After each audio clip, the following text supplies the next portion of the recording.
Rangers Journal.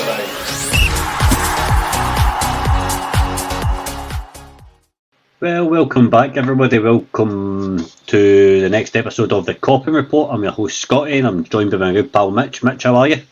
All the better for seeing you, mate, and here to chat some players over, so what more could we ask for?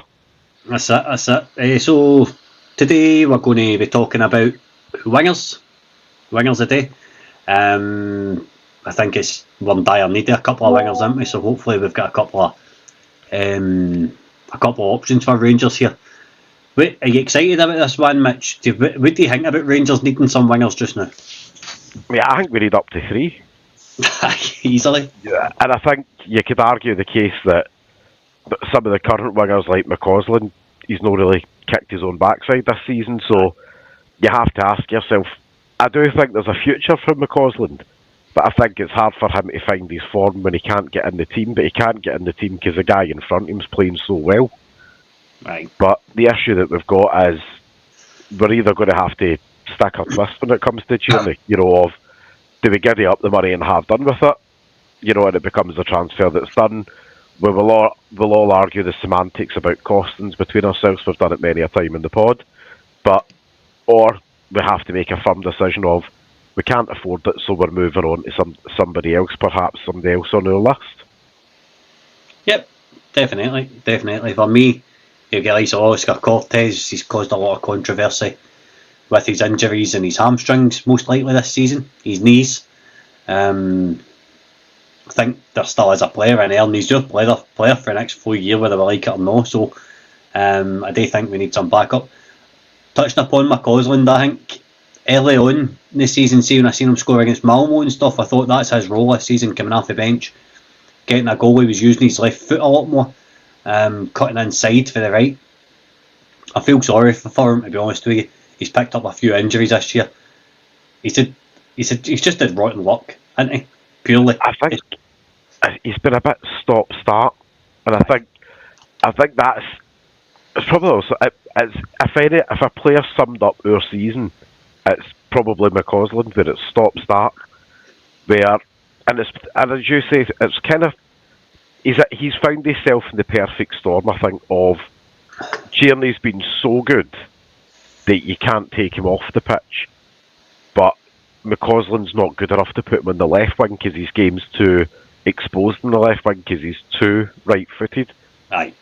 To be on the opposite wing, and we've seen it when he's been in the opposite wing. It's painful to watch, because you know what he's about to do before he even does it. Where he always wants to cut it back to the favoured foot, and I think Cortez, I'm still going to defend him to the hilt, because I do think, he's been hit with a skid mark off the certain poo stick. I think, if you ask me, where he had honking luck with the injury, and some of that you ask yourself, was he physically ready by his parent club, by Lens, before he came?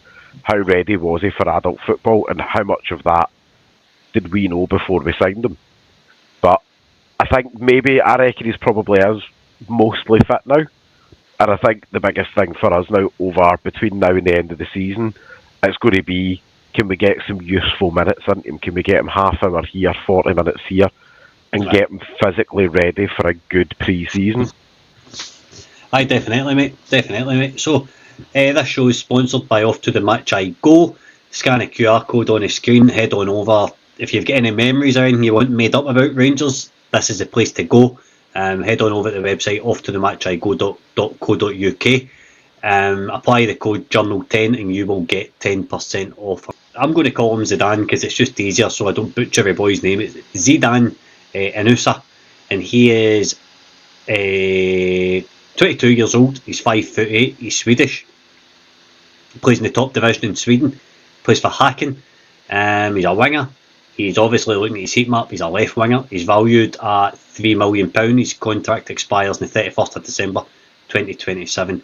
So far this season, this boy has started 18 matches, played 22 games. He's at 1,600 minutes. He's averaging 7.37. Scored 6 goals, 3 assists. Chances created 1.85 per 90. Mitch, what do you know about this boy? And do you know what? He's a really, really tidy player, and I think he's also a really interesting player. He's got a really good pair of feet. He's full of pace, explosiveness. He's always under control with the ball. He very rarely looks rushed in possession.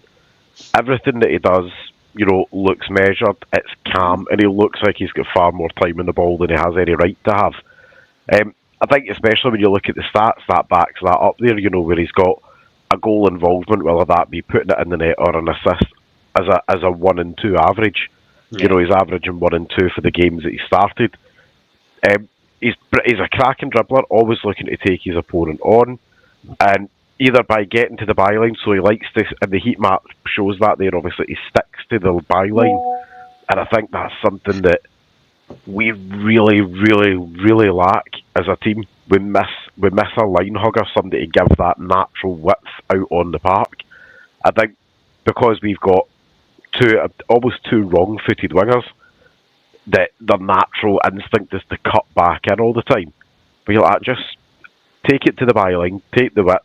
Sometimes you're going to hit it and it's going to be great. Sometimes you're going to hit it and it's going to be humming. He's also not shy in cutting back inside himself to get the shot away. He's still a little bit inconsistent in his kind of goal in front of goal, where he's a wee bit. He can be a bit helter-skelter, and you can see that across his heat map there, where he does pop up on the edge of the box, inside the box. I think, given the fact that he's only 22, he's still trying to find himself a little bit of, do I need to be in the box to pop it in? Do I need to be outside the box? Probably just a little bit areas there that he can fine-tune his craft, and I think probably kicking into higher levels into like European football, and I would imagine he's probably got international aspirations there as well. He's a really consistent performer all round, a really good presser, and I think that helps, especially against the low blocks and against the hammer throwers. Like, you want somebody to be right up their backside. He is the player that will be right up their backside. And, he's doing there right now. He's an average of about 7.5 touches per 90 in the opposition's box, which is really, really high numbers for a winger. He works really well in tight spaces. He's got the ball under control, and he's really, I think, an underutilised skill of his as well as how well he likes to link play up. So, what do you reckon? I'll make my mind up at the end in terms of who I would go for, if that makes any sense. But in terms of this boy, I was listening to Heart and Hand earlier on, and what David was saying on his daily update was, in terms of centre, I know I'm going to have topic here, but see, in terms of centre backs, we need somebody that's going to be used to, centre forwards, getting up and putting elbows in the throat kind of thing for the first Rough 5 and tumble times before the referee gets put away. And he looked back at Robin Propper and Ben Davies, and obviously they two guys won the ready. So I'm kind of looking at these players with that, and we're in connection with that in terms of, I'm looking at his recovery, so he's got 3.9 recoveries per 90. Wingers don't get treated nicely off of fullbacks here. So it's whether he's going to have that physical aspect. He's only won 10% of aerial duels. Goals, 88%. Shot attempts, 50. So I'm keeping the physicality aspect to it in mind, because we need physical players next season. I think one thing that helps him though is, a team like Häcken, I call it a workhorses team. They're not always the prettiest to watch, but they are a team of grafters in there. They're not afraid to get the sleeves up, and I think what helps is he's spent the majority of his adult football career in that league there, and with Häcken, where he's used to getting bashed about a bit and getting roughed up a wee bit. The only slight reservation I have with him is he's 5'8". I'm not saying we're not going to find too many stylish 6'3" wingers out there, because if there's a 6'3" winger out there, he better be picking up the phone to me just now, and I'll get him signed. But we're not going to pick too many giants. But at 5'8", I think even a couple inches taller, I would probably feel a little bit more comfortable. Yeah, I know what you mean. It's interesting though. It's interesting. We shall wait and see. I'm not saying I'm not convinced, but I'll make my mind up at the end. So on to the next guy. We have got Kwame Poku. He's a 23-year-old. He's 5'9", so he's like 0.1 inch taller than the last guy. He's the Ghana League One, plays for Peterborough. He's out of contract in the summer. His transfer market value is 1.5 million. Started 19 out of 20 matches this season. 1,500 minutes played. Average rating of 7.32. 10 goals, 6 assists. Chances created 1.37 per 90. Passing accuracy of 80%. Crossing accuracy of 14%. Touches in opposition box 5.3 per 90. Dribble success 43%. Mitch, what do you think? I really like Kwame Poku. I really do like him. He's also a player that we were linked with last summer. And he's had a season again this season where he's really kicked on again. Kicked himself up the gears as well with Peterborough.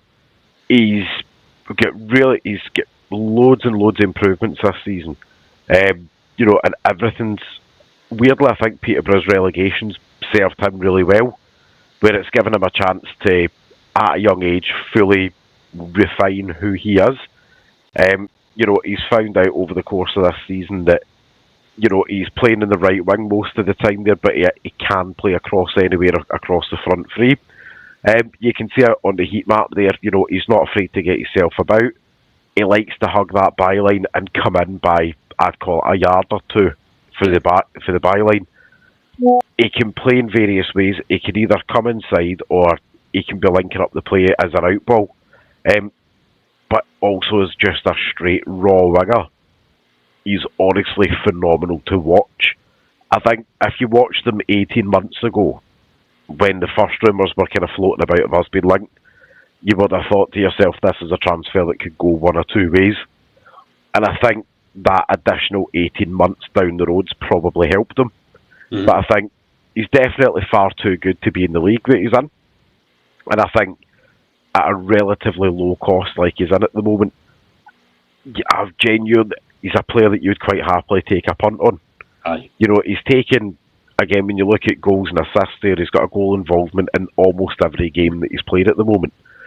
And you can't ask much more from a winger. He's not a striker, he's a winger. He's capable of plenty of finishes. He's finished with a head, he's finished with both feet. I believe at one point as well, he even finished with a right bum cheek as well at one point. So, we've had the good. He can score with every part of his body. I wouldn't advise going for between the legs or hurt a wee bit.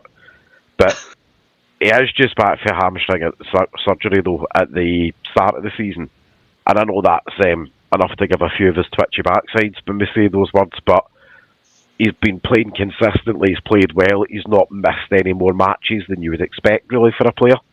Since returning. And again, because the value with his contract being up at the end of the season, it's one of these where you say if somebody offered you, a tidy winger that's relatively refined, aye, and he's a player that you could quite easily, if you bring him in for free, we're not going to lose any money on him. Aye. He's not a massive wages either, being in League One. I was watching something a wee while ago about 49ers, and they've got machinery through San Francisco 49ers that one of their players, I think it may have been a quarterback or something, got a hamstring injury, and it was a recurring hamstring injury, and what they actually done is they put this boy in this machine, and it was able to tell him how much stronger his other hamstring was compared to the one that kept on getting injured. So he then knew what to do going into the gym to strengthen that, and I think he played a lot more matches in that kind of season there.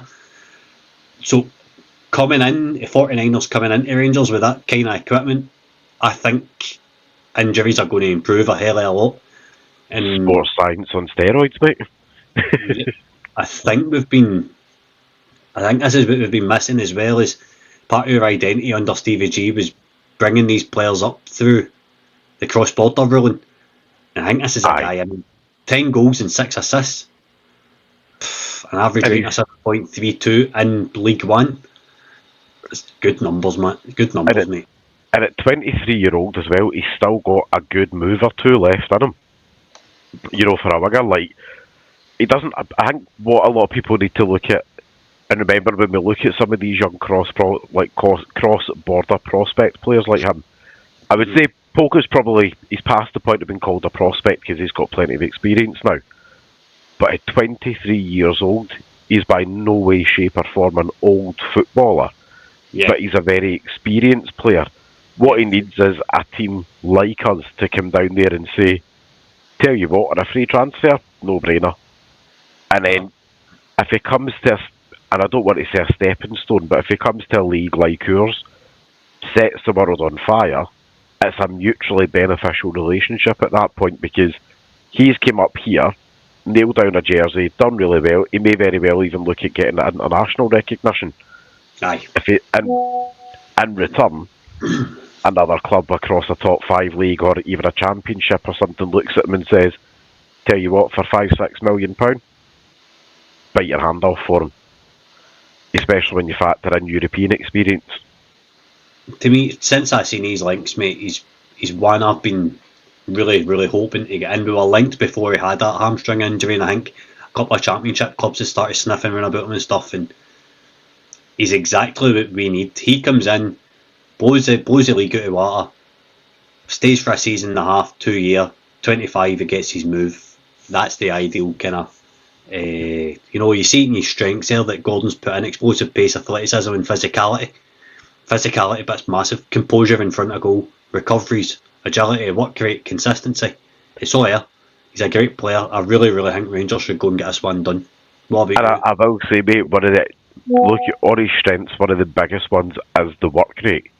He's rapid, he keeps going, he keeps the head up, and the power of work he gets through on and off the ball.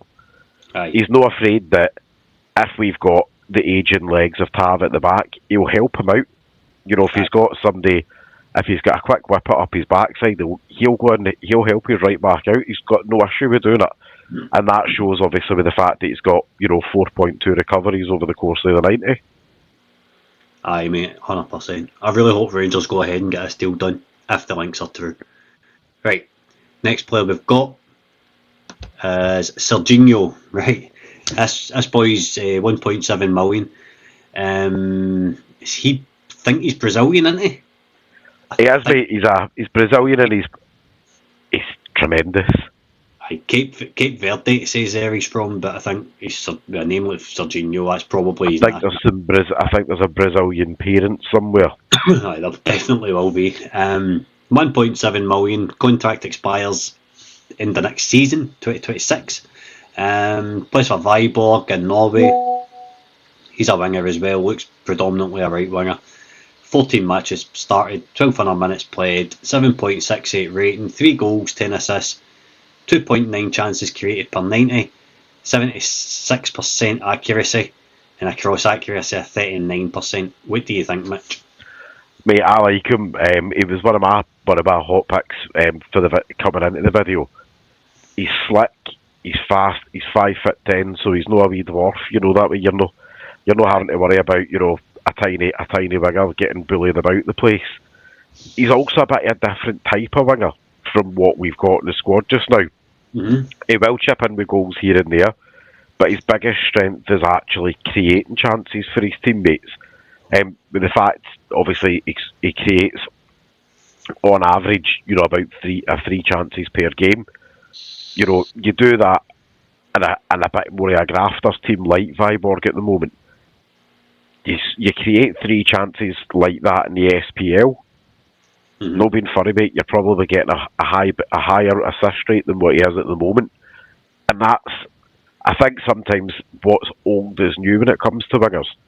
You either want your wingers to be full of pace and full of goals, or you want them to be the winger that does winger things, that stays in his wing, runs his channel all game, whips the ball off the opposition and whips up and down that line. And you can see with the heat map, he likes to be in the opposition half. He'll get right up to their box. He stays in the byline. He's a busy bee within that kind of, especially that final third. Defenders really struggle to contain him as well with his dribbling. He's got amazingly quick feet. and amazing short bursts of pace. Like, he reminds me a lot like Hadji before Hadji took the injury, where he's not blessed with greyhound levels of pace, but what pace he does have, he uses it so smartly.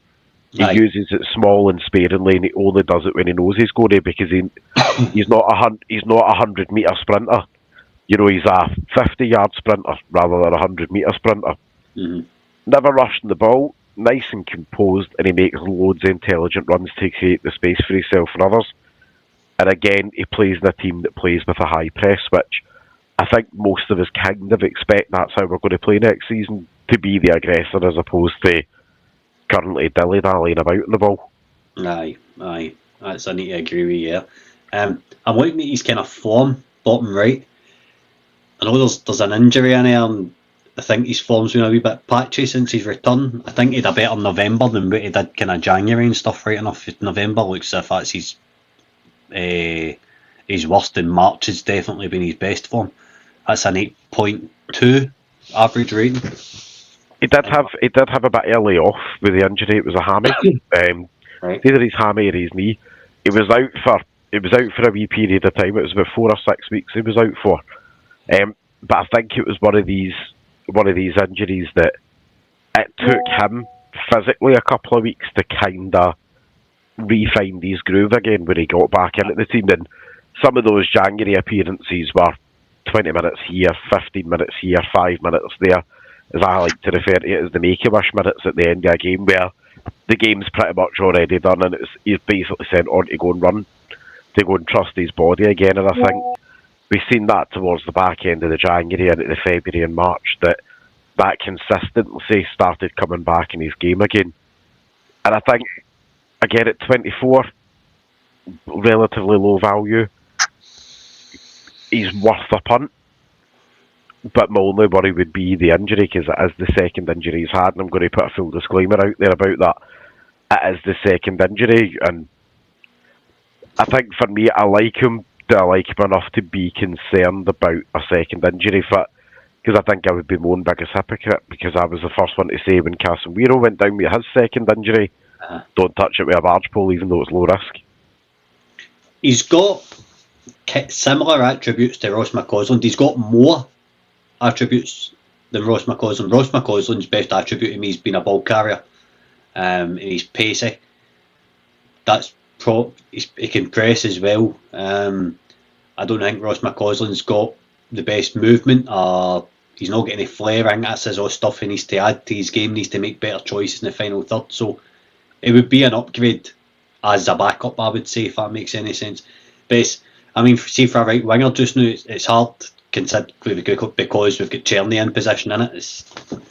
I think when the measuring stick is so high, when the measuring stick's so high, anything the untested. But I think, let's be honest, minus maybe a handful of us, especially in the team like myself, like not many people would have overly paid attention to Czerny beforehand. You know, you might have just went, well, in your case, you might have went, there's that winger with the same haircut as me. You know what I mean? But, you know, the rest of the time, you're probably looking at him going, his spell at Wolfsburg was a bit uninspiring. Aye. But I think that was down to managerial changes, structural changes, and right move, wrong time, and wrong era within the club, I think. Yeah. And you look, you know, and for many of the fact that, you know, Clement will get lambasted for certain signings, and Coppen will as well. The Czerny loan signing's probably arguably been one of the signings of the season in the league. For me, the biggest thing about this boy is he's only got 16% defensive actions. I'm looking at the kind of pie chart above his heat map. That needs to fix itself. What I would say with that, though, is when you look at his heat map, though, is because he doesn't have to, in the team that he plays in right now, he doesn't have to do a lot of defending because he plays with a really solid right back. His right back does right back things, which, you know, our current right back, question mark on there. You know, would he chip in? I think that's the question that raises is, would or could he chip into the defensive side of it? Mm-hmm. Mm-hmm. and that's maybe something that could be coached into him. Aye, I know. I just want to put out to listeners, we're not here to criticise players or say they're not good enough. All I'm doing is playing devil's advocate with Mitch and saying he's got this gap in his game. What do you think? That's all I'm doing. I'm not saying that he's not good enough, etc., to come and sign for Rangers. Right.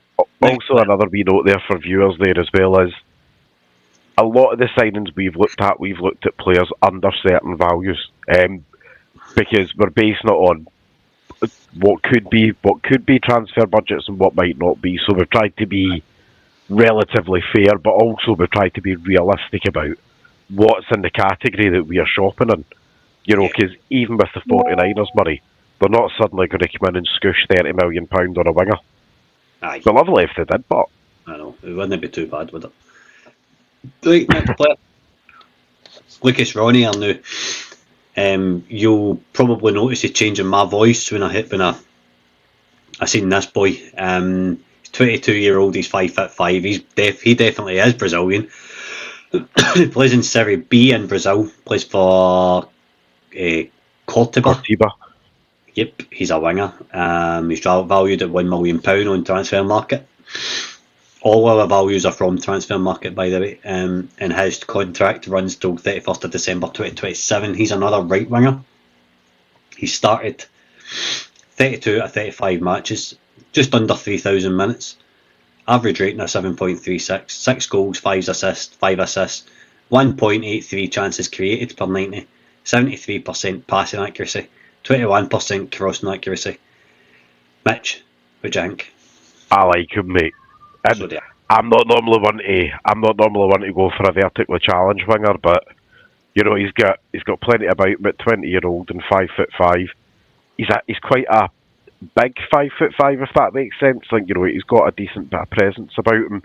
Aye. Like, you know, I'm not saying he's no Red Van with pace or anything, but he's a really, really good player. You know, he's predominantly right wing. He's not just the right winger, but he can play in behind the striker and off on the left if needed.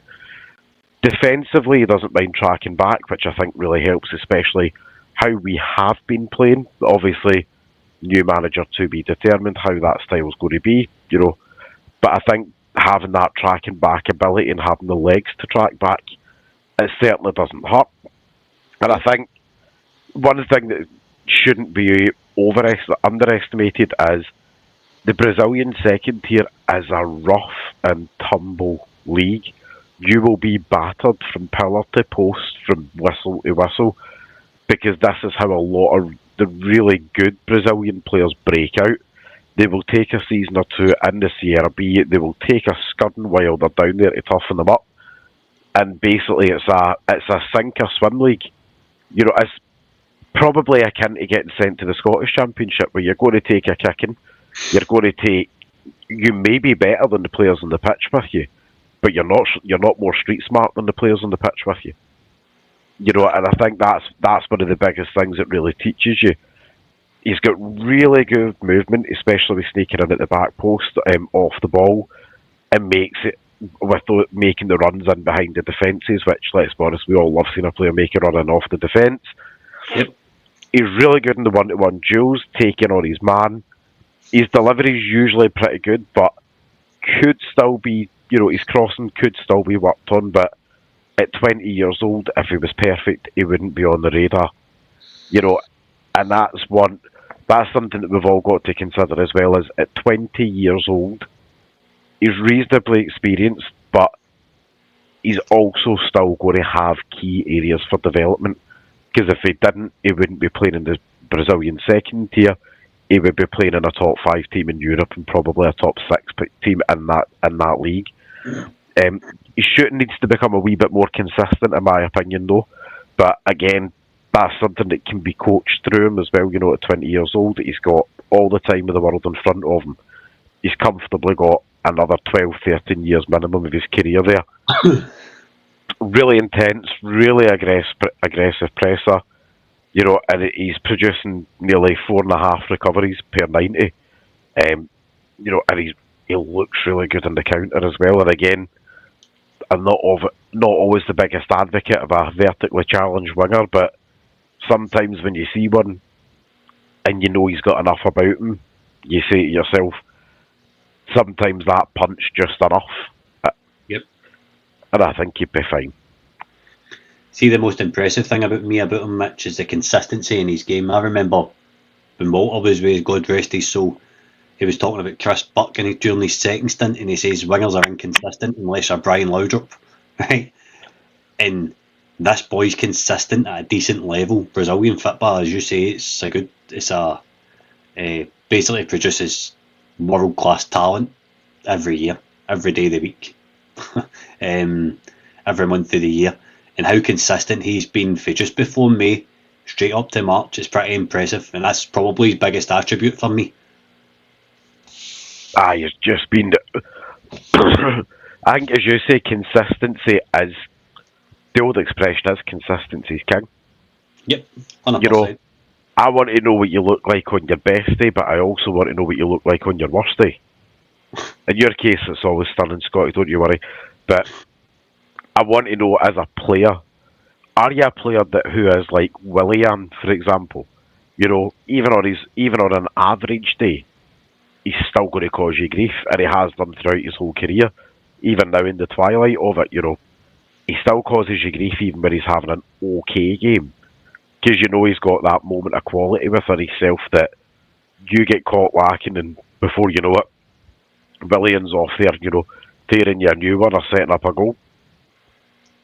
And the last player on the list is Really Bohil Mofo King, the player we were linked to at the beginning of last summer. 1.2 million transfer market value, 5'4", 20, plays for Orlando Pirates. He's a left winger.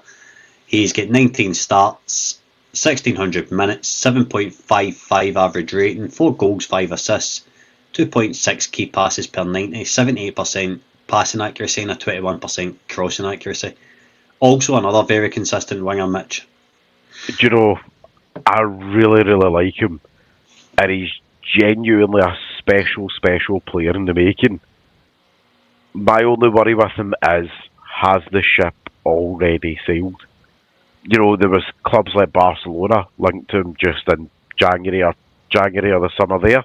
Mm-hmm. You know, when clubs like Barcelona are sniffing about a player straight from South Africa, tells you everything you need to know about the quality of the player. You know, he's only just turned 20-year-old. He turns defenders inside out with his pace. He's got for a wee guy, he's got a really, really, really great centre of gravity. You know, his centre of gravity is amazing. He plays like he's got the stature 6 inches taller than what he is. You know, he's quite hearty, he's good in the ball, he's strong, he runs in behind, he stretches defences. He creates space for himself like a wee jack in the box, the way that he operates. Like, 1 minute you see him, the next minute he's already went past you and he's left you for a plate of chips, you know what I mean? Aye. You're snookered. For being so young, he plays so well and so experienced, as you see, with that consistency that he's got. He makes right decisions, he's always a consistent performer, and the ceiling is so ridiculously high for him. It's unreal. Like, if he does end up going to one of the rumoured clubs like Barca that are interested, we can only hope the Barca give us a wee phone and say, tell you what, we're not quite ready to put him in our team yet. You want a shot at him for a year or two? Because I'd bite your horn off for him for a year or two. It's weird considering we were linked to him last summer and we never got a deal done. You wonder what went on, don't you? I think, to be honest, mate, I think it was whole visas and stuff like that because of his age at the time. I think he was only 17, and I think to be considered for the visas you had to be over 18, and as always when it comes to players from Africa and non-European continents, there was a lot of red tape in terms of, have you played X number of international minutes, have you been involved in the international setups and stuff. It was about as clear as mud in terms of whether or not he could. And also on the visa front as well, I think there was the club, and most clubs in Europe, not just ourselves, nobody knew, did you have to bring him over with a parent or guardian with him as well. And I think that caused a bit, I think, not politically as such, but from a paperwork perspective, I think it put a few people off, and everybody went, tell you what, we'll just leave you as you are for another year or two, and, we'll take it from there. Aye. Exceptional player, mate. Exceptional. Fair enough. I wasn't sure about him, but you just might have sold him to me. So, if you were to pick two, who would it be? Ineosa and probably Mofang. Mofa King. Aye. Me, it would probably need to be, if I'm going to go right and left, there's a tough team on the right hand side between Poku and Ronier. But probably need to be Poku for me and Mofa King. I think they're two very young players. They fit a trading model. They can come in, they can learn, they can make a difference, and they can get sold on for a higher price at a later date, which is what we're all about. As you say, mate, I think with all of the options that we've shown everybody there, and believe you me, there was a far more extensive list than that, including Agamani's former teammate there. We had Zozo on the list there as well, another player who we were linked with. We've tried to look at this as players who are under the age of 23, by and large, with high ceiling potential. And I think it's going to be interesting to see who comes in, and maybe we've opened up a wee window into the sort of markets that we're shopping in. Hopefully, mate. Hopefully.